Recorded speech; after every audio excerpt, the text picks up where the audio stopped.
The latest on a critical development that has sent ripples across the globe: the recent U.S. strikes on Iran's deeply buried Fordo nuclear facility.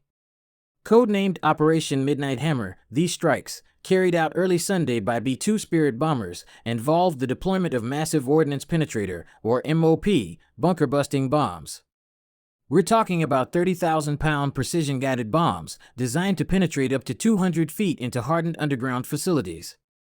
Commercial satellite imagery released by Maxar Technologies clearly shows 6 distinct holes punched into the mountain above Fordo, with disturbed ground and dust, indicating severe damage. Initial assessments from General Dan Kane, chairman of the U.S. Joint Chiefs of Staff, suggest Fordo suffered extremely severe damage. Experts like David Albright, a former UN nuclear inspector, believe the facility is probably toast, with the aim to take out centrifuges and infrastructure. Indeed, satellite imagery indicates a double tap strike, where 6 more bombs hit the exact same spots. However, despite these visible signs of destruction, a significant cloud of doubt remains. The hall housing hundreds of centrifuges at Fordo is simply too deeply buried for us to fully evaluate the level of damage below ground from satellite imagery alone. This poses a major challenge to confirming the complete obliteration of the site.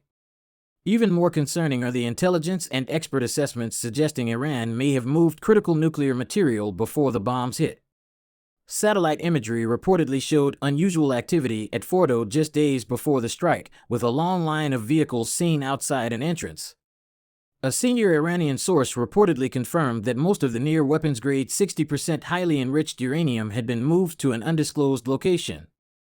Experts point to trucks seen hauling away materials from Fordo and Isfahan, with the assumption that enriched uranium stocks were removed. The International Atomic Energy Agency, or IAEA, had assessed Iran possessed over 400 kilograms of this 60% enriched uranium, enough for around 10 bombs. This material, carried in relatively small containers, could easily fit into cars. Jeffrey Lewis of the Middlebury Institute of International Studies emphasizes that this strike may only set back their nuclear program by maybe a few years, warning that there are almost certainly facilities that we don't know about.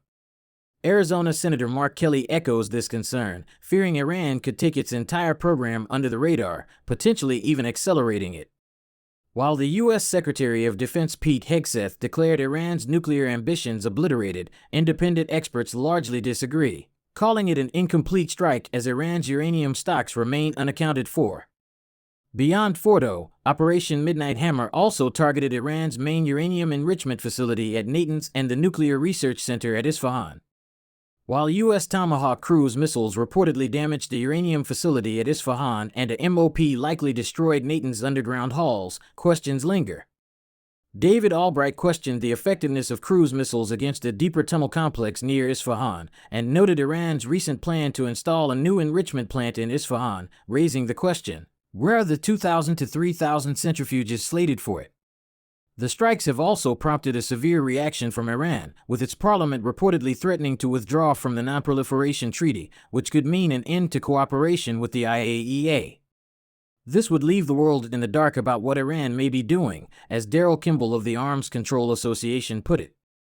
Ultimately, experts like David Albright and Jeffrey Lewis suggest that while the program has been seriously set back, it can be reconstituted, and a truly effective resolution will likely require additional international inspections and diplomatic agreements, rather than military action alone.